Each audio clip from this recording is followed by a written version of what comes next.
Hi everyone, today I want to show you how to make this delicious chicken pineapple. It kind of tastes like Hawaiian.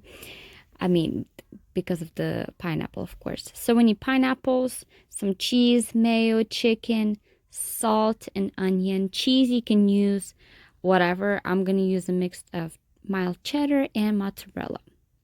Or you can use whatever you want.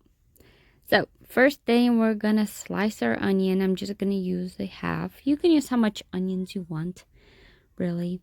So just gonna cut it in half and slice it and just put it on the bottom of our casserole dish. I'm using a glass.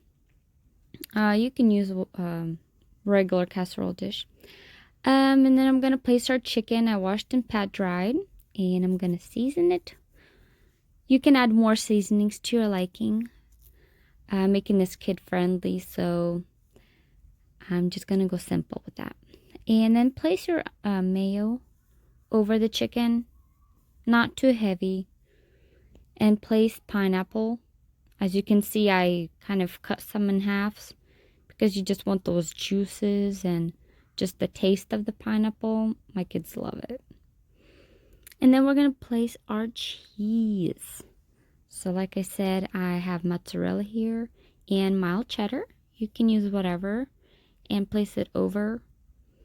And we're going to place foil over, and we're going to put this in a preheated oven on 400 for about 40 to an hour, depending on whatever chicken you use. If you use just chicken thighs, they cook faster than chicken breast, and with the bone, it cooks longer, so you kind of have to look there. Once it's almost done, I just take off the foil, either put it on broiler, which the glass can't, so I kind of turn up the heat as much as I can. So there you go. Delicious, easy, yummy. So there you have it. Make sure you enjoy it. Don't eat it while it's hot, and your kids will love it. Like and subscribe, comment below, see how you like it. Till next time.